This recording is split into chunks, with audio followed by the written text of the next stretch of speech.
បាទជំរាបសួរបងប្អូននេះលើកទី1ហើយបាទកូនឆ្មានេះវាកំព្រាបាវាតាំងពីតូចហើយឆ្មានេះអាយុ3 ខែហើយបន្ទាប់មកកូនមាន់2គ្រាប់នេះដែរបាទកូនមាន់2គ្រាប់ត្រូវមេវាបោះបង់ចោលហើយក៏គ្មានយើងអត់មាននឹកស្មានទេបាទហើយអញ្ចឹងកូនមាន់នេះខ្វះភាពកក់ក្ដៅហើយក៏ស្មានេះក៏បានចូលមកនៅជាមួយកូនមាន់មកក្រុងមាន់មកថែសាមាន់ទាំងពីរគ្រាប់បងដែរមាន់នេះ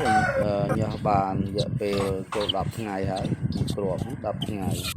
ហើយមួយគ្រាប់តូចទៀតទៅញាស់បានតែរយៈពេល3ថ្ងៃទេអញ្ចឹងអ្វីឲ្យគួរចម្លែកអ្វីឲ្យគួរឆ្ងល់បាទហើយជាឆ្មានឹកឃើញថាវានៅតូចវាកំព្រាមេបាវាពិបាកខ្វះភាពកក់ក្ដៅហើយយកឃើញមាន់ទៅក៏មកមើលថែមើលអីកន្លែងលេងកន្លែងអីទៅបាទនេះមួយគ្រាប់នេះទៀតទុកញ៉ាំបាន2ថ្ងៃទេបាទហើយវាមកក្រុងកូនមាន់ដូចមេមាន់អញ្ចឹងបាទមកក្រុងដូចមេមាន់នឹងឆ្មាហ្នឹងឈ្មោះអាដាំបាទឈ្មោះអាដាំឆ្មាឈ្មោះទាំងមាន់ហ្នឹងមិនដឹងដាក់ឈ្មោះអីហើយបងប្អូនជួយខមមិនមកដាក់ឈ្មោះតើត្រូវដាក់ឈ្មោះមាន់ឈ្មោះអីមកលេងកន្លែងលេងដូចជាមានភាពកក់ក្ដៅដល់ស្មាទាំងមាន់ពីរក្បាលតែតូចហ្នឹងគ្នាមិនទាន់ចេះលេងទេនៅទាន់ឡើយដោយសារយើងយកវាមកភ្ញាស់នៅលើនឹងកណាមកកូនមើលលេងល្អមួយយ៉ាងដែរបាទអមយ៉ាង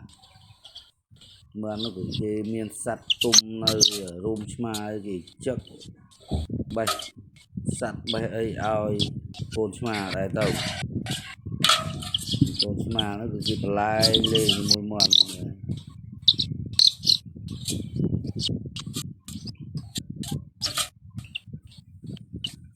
បាទដូចជាមានភាពស្និទ្ធស្នាល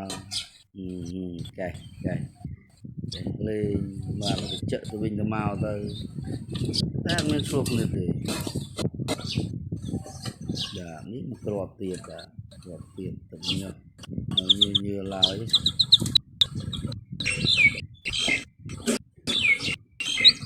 ះយើងចាំមើលវាធំទៅយ៉ាងម៉េចហើយសូមបងប្អូនចាំទស្សនានៅវីដេអូបន្តទៀតបាទកូនមាន់និងកូនស្មានេះវាធំទៅយ៉ាងម៉េចកូនមាន់ដូចបងប្អូនដឹងហើយថាមាន់វារស់មិនបានយូរទេវាមិនដូចសត្វឆ្មាសត្វឆ្កែទេបាទយើងបើសិនជា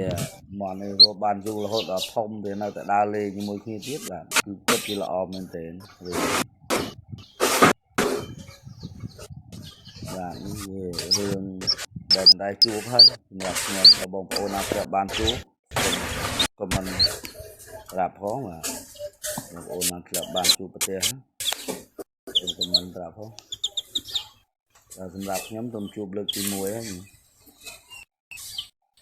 មើលគេលេងកន្លែងនេះវាមិនគួរជឿស្រាប់តែឆ្មាបើជួបមាន់ប៉ុណ្ណេះខំស៊ីតិចបាត់ហ្នឹ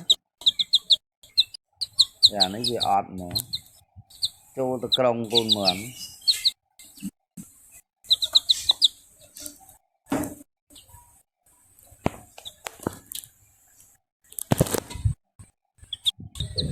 មើលមាន់ក៏មិនខ្លាចមាន់ក៏អត់ខ្លាចនៅក្នុងចិត្តបេះចៃអីឲ្យមួយយ៉ាងដែរមើលទៅអត់ខ្លាច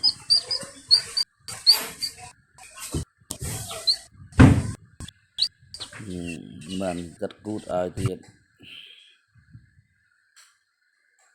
bên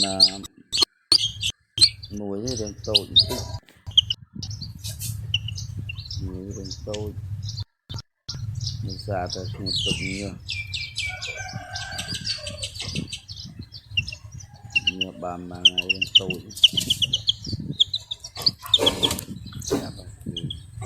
mười chương mười ấy đài ôm giang là bóng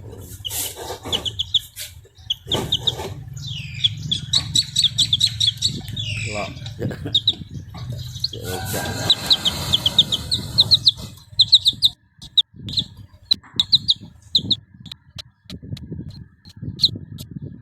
mòn đa xoài là ấy mà đi thử ngơi